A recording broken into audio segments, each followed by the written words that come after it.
Ya, Assalamualaikum warahmatullahi wabarakatuh. Alhamdulillah, alhamdulillahilladzi arsala rasulahu bil huda wa dinil haq liyuzhirahu 'ala dini wa kafa billahi syahida. Asyhadu an la ilaha illallah wa asyhadu anna Muhammadar rasulullah nabi ba'da ma ba'du. Rabbi shrah li sadri wa yassir li amri wahlul 'uqdatam min lisani yafqahu qawli. Allahumma sholli ala sayyidina Muhammad wa ala sayyidina Muhammad kama shallaita ala sayyidina Ibrahim wa ala sayyidina Ibrahim wa barik ala sayyidina Muhammad wa ala sayyidina Muhammad kama barakta ala sayyidina Ibrahim wa ala sayyidina Ibrahim fil alamin innaka Hamidum Majid. Ya baiklah teman-teman, alhamdulillah ya kita pada pertemuan yang ke-6 dan ke-7 ini akan membahas mengenai fikih muamalah ya. Fikih muamalah yaitu fikih mengenai hubungan sesama manusia ya, dan juga hubungan sesama manusia dengan lingkungan, yaitu dengan dikenal dengan fikih muamalah ya. Nah, agama Islam ini adalah agama sempurna yang mengatur segala hal ya, termasuk dalamnya adalah hubungan sesama manusia ya, bukan hanya mengatur ibadah saja gitu ya, melainkan juga mengatur hubungan manusia dengan lingkungan, manusia dengan hewan, ya manusia dengan manusia, ya. Dan ini dikenal dengan fikih muamalah, ya. Sebagaimana dalam Quran surat Al-Baqarah, ya. Surat Al-Maidah terlebih dahulu, ya. Yaitu Al-Maidah ayat kedua ini, ya. Maaf ya, ini agak gangguan, ya.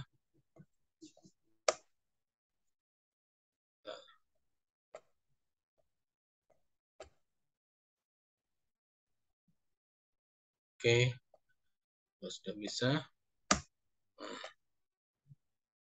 Al-Maidah ayat 3 ya. Yaitu pada hari ini telah aku sempurnakan untuk kamu agamamu dan telah aku cukupkan kepadamu nikmatku dan telah aku ridho Islam sebagai agama bagimu ya. Al-yawma akmaltu dinakum wa raditu lakum ya. Telah aku ridhoi untuk kamu agamamu yaitu agama Islam ya. Dan aku ridho Islam sebagai agama Islam Madinah ya. Agama Islam sebagai agama bagimu yaitu Quran surat Al-Maidah ayat ketiga, yaitu surat ayat yang terakhir ya, ketika Rasulullah SAW haji wada ya. Ini adalah ayat yang menyatakan bahwa agama Islam ini adalah agama yang sempurna, yaitu agama yang juga mengatur masalah muamalah, bukan hanya masalah ibadah. Nah, dari ayat ini juga dinyatakan ya bahwa Islam ini mengatur segalanya. Dan ini juga di dalam Quran surat Al-Baqarah ya, dalam ayat yang ke-208 ya, bahwa Allah Subhanahu wa taala berfirman ya, yang artinya wahai orang-orang yang beriman, masuklah kamu ke dalam Islam saya Islam secara keseluruhan dan janganlah kamu mengikuti langkah-langkah setan, sesungguhnya ia adalah musuhmu yang nyata ya. Dalam Quran surat Al-Baqarah ayat ke-208 ya.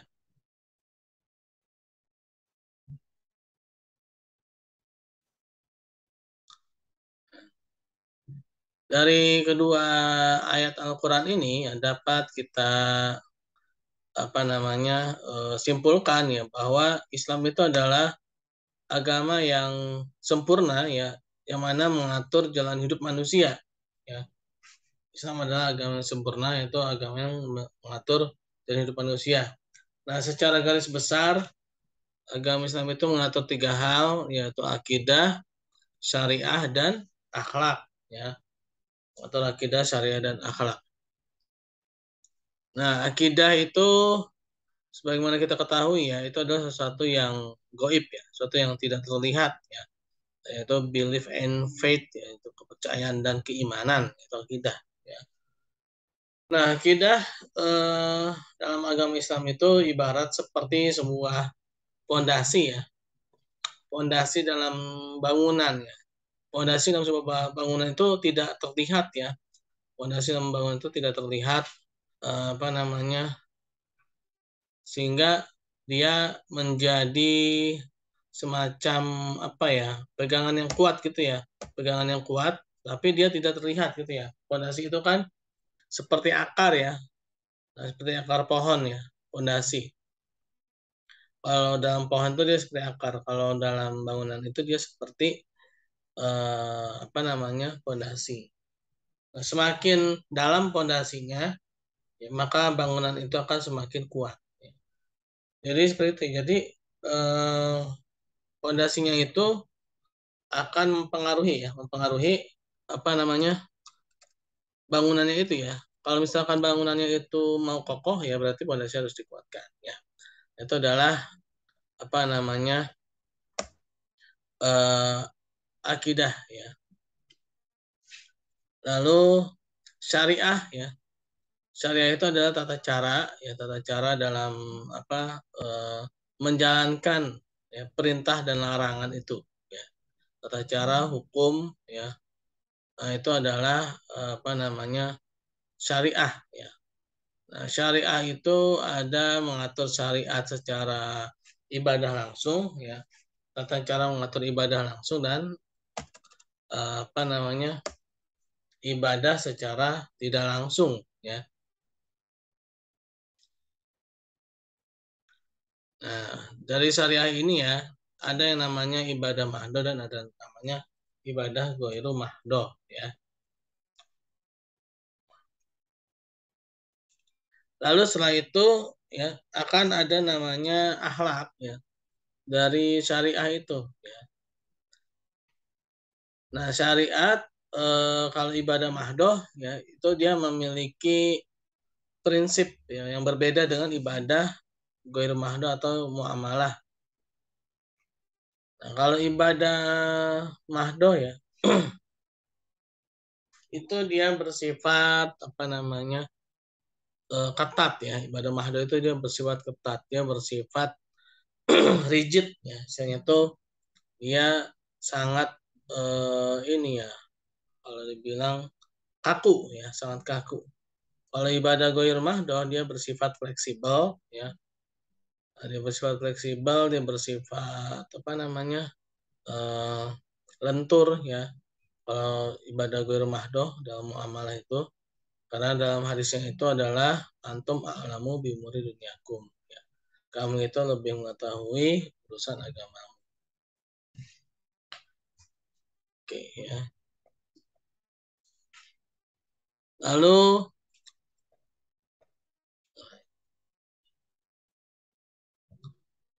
setelah kita mengetahui itu ya, Islam sebagai jalan hidup mengatur tiga hal: akidah, syariah, dan akhlak ya. Akidah, syariah, dan akhlak.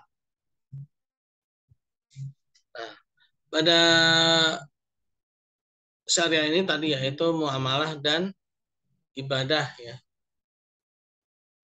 Nah, dalam muamalah ini dia mengatur ekonomi, sosial, politik ya, terutama ekonomi ya. Ekonomi itu mengatur apa namanya, transaksi ya, jual beli ya.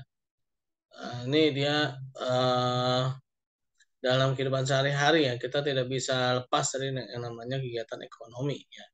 Kita tidak bisa lepas yang namanya dari kegiatan jual beli ya. Nah, sehingga kita akan harus ikut ya, ikut dalam aturan ekonomi ya yang digariskan oleh Allah Subhanahu wa taala ya. Nah, ini ya Islam, way of life ya. Itu muamalah, ekonomi, sosial dan politik ya. Dalam ekonomi ini mungkin ya secara lembaga ya, kelembagaan ekonomi ya, itu ada lembaga perbankan, ada lembaga asuransi, ada lembaga leasing, ada lembaga mortgage ya, ada lembaga ventura capital ya, dan lainnya. Karena itu semua harus sesuai dengan syariat ya.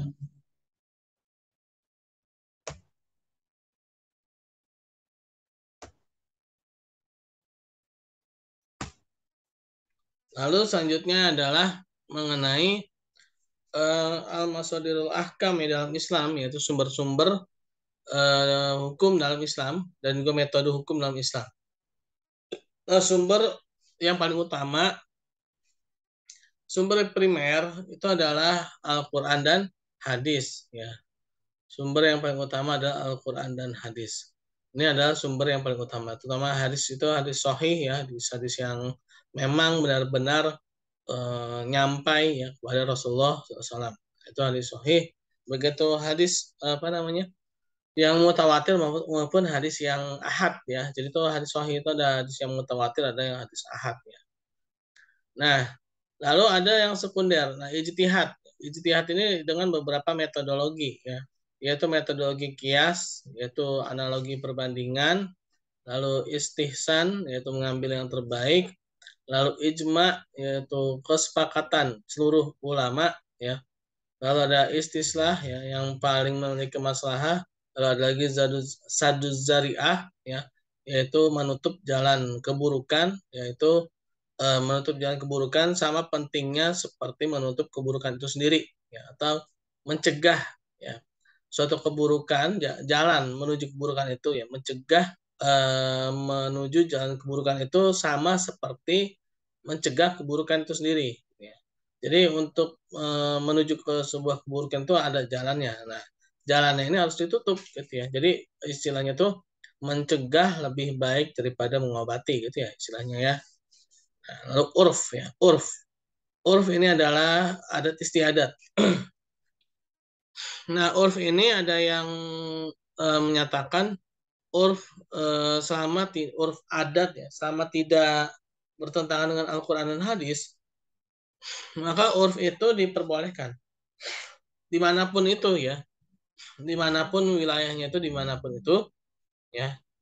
Urf itu adalah adat istiadat yang mana tidak bertentangan dengan Al-Quran dan hadis, maka dibolehkan untuk dilaksanakan atau dipraktekkan ya. Nah, itu pendapat yang pertama ya. Lalu ada lagi urf yang kedua, yaitu urf. Pendapat urf ini adalah adat istiadat penduduk Madinah ya. Nah, kenapa penduduk Madinah? Karena penduduk Madinah ini adalah eh, penduduk yang selalu menjalankan sunnah Rasulullah SAW ya. Jadi urf ini urf khusus ya, urf yang khusus. Kalau tadi itu urf ini urf yang umum ya, itu semua wilayah ya, memiliki adat istiadat selama adat istiadatnya itu tidak bertentangan dengan Al-Quran dan hadis, ya, maka adat istiadatnya itu diperbolehkan ya, atau dibolehkan dijalankan ya, dipraktekkan ya. Nah, itu urf yang umum ya, urf yang umum. Yang kedua itu urf yang khusus yaitu penduduk Madinah ya. Yaitu selama ada solusi ya, dari penduduk Madinah maka itu adalah solusinya. Jadi misalkan ada permasalahan nih. Ternyata permasalahan ini pernah dipraktekkan, dipecahkan, disolusikan ya, oleh para penduduk Madinah. Ya. Maka eh, itulah yang akan menjadi dasar hukumnya gitu ya. Itu yang menjadi dasar hukum. Nah, urf ya.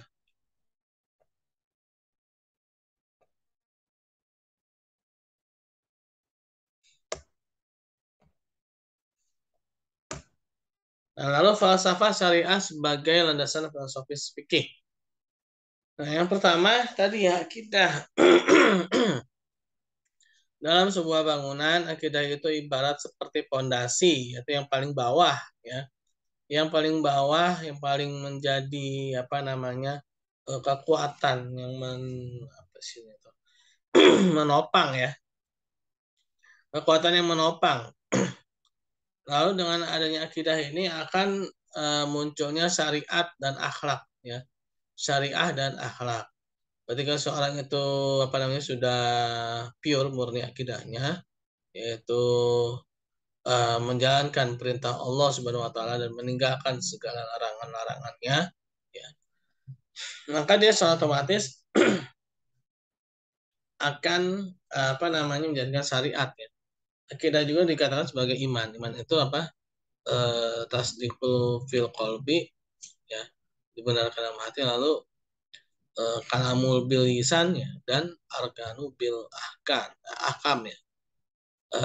dibenarkan dalam hati, ya, diucapkan dalam lisan, dan dilakukan dalam perbuatan. Nah, dalam perbuatan ini namanya syariat, ya, syariah. Ya. Dari syariah ini akan muncul yang namanya akhlak. Nah, kalau syariat dan akhlak ini sudah terbentuk, gitu ya, sudah terbentuk, maka ini akan menjadi ukhuwah, ya, akan menimbulkan ukhuwah, akan memunculkan ukhuwah. Nah, ukhuwah itu jadi bukan sesuatu yang apa ya, bukan sesuatu yang dibuat-buat, ya, bukan sesuatu yang apa namanya eh, sementara gitu ya. Ukhuwah itu sesuatu yang dia bersifat lama, ya, karena syariah dan akhlak ini menjadi sesuatu yang penting, ya, untuk membentuk ukhuwah persaudaraan, ya. Ini kalau saya lihat mirip kayak Pancasila, ya. Akidah itu ketuhanan yang Maha Esa, lalu syariat dan akhlak itu seperti kemanusiaan yang adil dan beradab, ya. Ukhuwah itu adalah persatuan Indonesia, ya, mirip banget, ya. Lalu yang keempat, ya, kerakyatan yang dipimpin oleh hikmat kebijaksanaan dalam permusyawaratan perwakilan, ya. Ini adalah keadilan, keseimbangan, dan kemaslahatan, ya. Hikmah, ya, ilmu, ya, dalam memimpin, ya. Nah, ketika ukhuwah itu sudah terwujud, ya, ketika ukhuwah itu sudah terwujud, maka barulah, ya, adanya tadi, ya, persatuan itu sudah terwujud, maka barulah itu adanya kepemimpinan, hukum, ya, hikmat, ya, adanya perwakilan-perwakilan, ya. Karena ukhuwah sudah terwujud, persatuan sudah terwujud, ya. Nah, persatuan sudah terwujud, nah, maka muncullah hukum-hukum, ya. Adanya keadilan, adanya keseimbangan, adanya kemaslahatan, adanya hikmah, ya.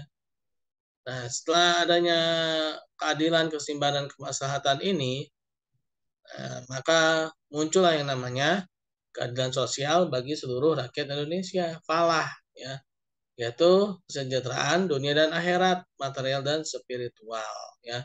Nah, ini cocok banget sama Pancasila, ya. Insya Allah, ya.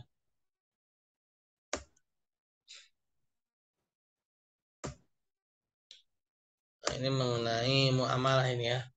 Jadi dalam muamalah ini, sistem syariat ini adalah sesuatu yang harus diikuti, ya. Summa ja'alnaka ala syariatin minal amri fattabi'ha wa tatabi' ahwa alladzina la ya'lamun. Kemudian kami jadikan bagi kamu suatu syariat, maka ikutilah syariat itu. Jangan ikuti hawa nafsu orang-orang yang memahami syariat. Maksudnya ini terkadang ada orang-orang yang memang dia memahami, ya, tapi malah justru menyimpang, ya. Nah, mereka menjadikan syariat itu sesuai dengan hawa nafsunya, gitu, ya. Nah, jangan diikuti orang-orang yang seperti itu, ya.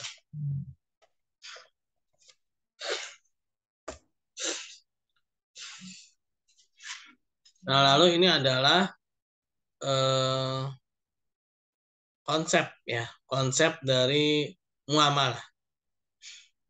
Innal muamalata hiya mil liman maqasidat diniyah li aslahal hayatal basariyah walidzalika da'a ilaiha rasulah min qadim ba'itiyaraha dina malzuma la yara la la hadfiyah.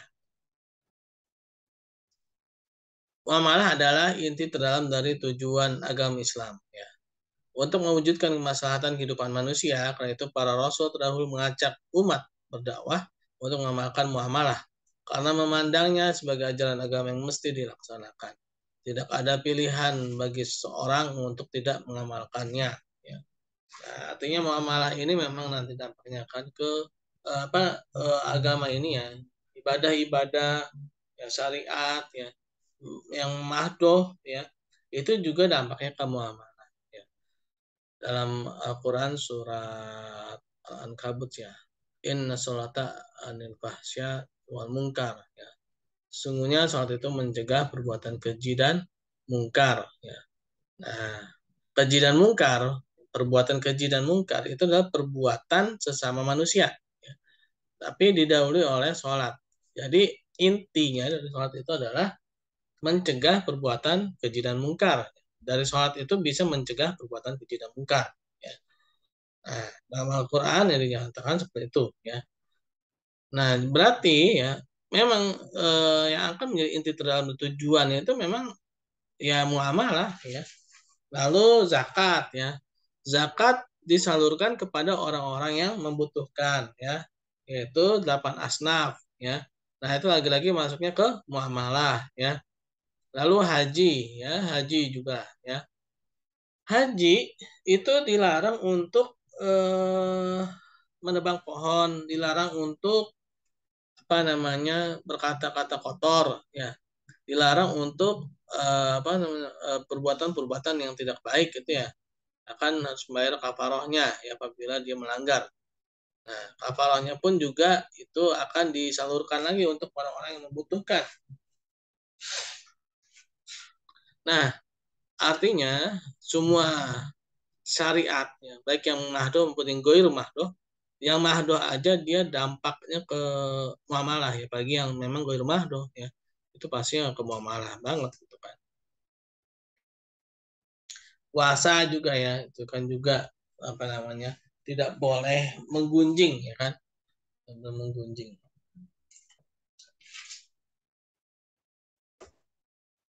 Nah, dalam Al-Quran surat Al-Baqarah ayat 282 itu adalah ayat yang paling panjang dalam Al-Quran ya, yang mana itu isinya mengenai muamalah, yaitu aturan Allah Subhanahu wa taala untuk mencatat transaksi ya, untuk mencatat transaksi ketika transaksi itu dilakukan dengan utang piutang ya, dengan utang piutang.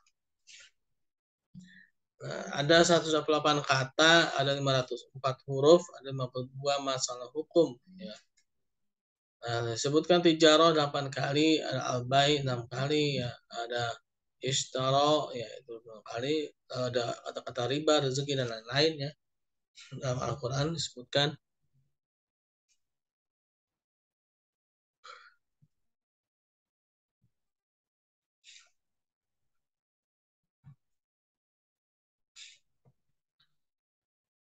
Nah, ini adalah perbedaan prinsip ibadah dan muamalah ya. Ibadah bersifat tetap sabitoh ya. Kalau muamalah itu bersifat elastis, mutaghayyirah ya. Mutaghayyirah ya. Lalu ibadah tidak bisa berkembang ya. Muamalah dapat berkembang sesuai dengan zaman dan tempat ya.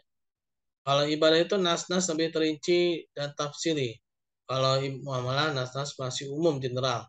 Nah, ibadah itu peluang ijtihadnya sempit, kalau muamalah itu peluang ijtihadnya luas ya. Nah, ibadah sifat tetap. Dari dulu sampai sekarang sholat subuh 2 rakaat. Gak pernah tiba-tiba saja sholat subuh berubah jadi 4 atau menjadi 1 rakaat ya, karena dia sifat tetap ya.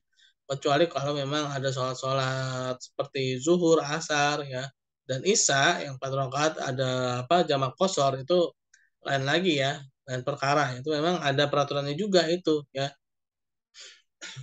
Di sini maksudnya eh, dulu ditetapkan seperti itu, sampai sekarang juga seperti itu gitu ya. Jamak kosor itu memang sudah ada ketentuannya ya, jamak kosor itu sudah ada ketentuannya, 4 rakaat menjadi 2 rakaat ya, itu sudah ada ketentuannya.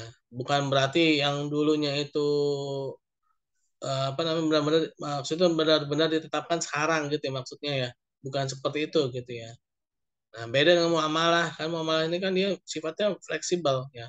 Dulu mungkin gedung apa namanya Universitas Pancasila belum ada ya, zaman Rasulullah itu belum ada. Tapi sekarang ada. Nah, boleh. Kenapa? Karena muamalah. Nah, muamalah ini bisa dilakukan oleh semua umat manusia. Ya, transaksi-transaksi syariah ya, seperti jual beli murabahah, mudharabah, musyarakah ya, mau apapun apapun agamanya ya boleh menjalankan mudharabah, musyarakah, murabahah ya, itu boleh ya, karena dia muamalah. Tapi kalau sholat ya itu eksklusif ya, hanya untuk orang Islam ya, itu hanya untuk orang Islam. Nah, karena ini bersifat eksklusif ya harus rinci ya. Nah, sehingga harus lebih rinci di dalam Al-Quran dan dijelaskan dalam hadis-hadis ya. sebagaimana Rasulullah SAW itu mengatakan bahwa sholatlah kalian sebagaimana aku sholat, ya, hajilah kalian sebagaimana aku berhaji, ya, dan juga berpuasa, zakat, itu semuanya ada ketentuannya. Lalu nas-nas umumnya general itu muamalah, ya. Antum a'lamu bi umuri dunyakum, ya. Kamu lebih mengetahui urusan duniamu, ya. Itu hadis. Sehingga peluang ijtihadnya menjadi sempit. Lalu definisi fikih muamalah. Muamalah ialah aturan-aturan Allah yang mengatur hubungan manusia dengan manusia dalam memperoleh dan mengembangkan harta benda. Muamalah ialah aturan tentang kegiatan ekonomi manusia. Jadi ada dua, ya. Muamalah itu secara luasnya yaitu memperoleh mengembangkan harta benda. Sedangkan muamalah secara sempitnya itu adalah aturan tentang kegiatan ekonomi, lebih pada ke ekonomi. Nah, ini ada beberapa prinsip-prinsip, kaidah-kaidah dalam muamalah dan ibadah, ya. Al aslu fil ibadatil al aslu fil ibadati tahrima hatta yadlilal dalila ala ibahatiha. Pada dasarnya dalam ibadah adalah haram kecuali ada dalil yang membolehkannya. Contoh misalkan sholat subuh perintahnya 2 rakaat, ya. Maka selama tidak ada perintah sholat subuh 2 rakaat, ya. Maksudnya sholat subuh misalkan 5 rakaat haram, ya. Sholat subuh 1 rakaat haram, sholat subuh 3 rakaat haram, ya. Kenapa? Karena nggak ada perintahnya, perintahnya 2, ya, gitu, ya. Nah, lalu al aslu fil muamalatil ibahatiha hatta yadlila hatta yadlil dalila ala tahrimiha. Pada dasarnya semua aktivitas muamalah adalah boleh kecuali kalau ada dalil yang melarangnya, ya. Oke, kita iklan dulu sejenak, ya. Lanjut lagi apa namanya setelah pariwara berikut. Terima kasih. Assalamualaikum warahmatullahi wabarakatuh.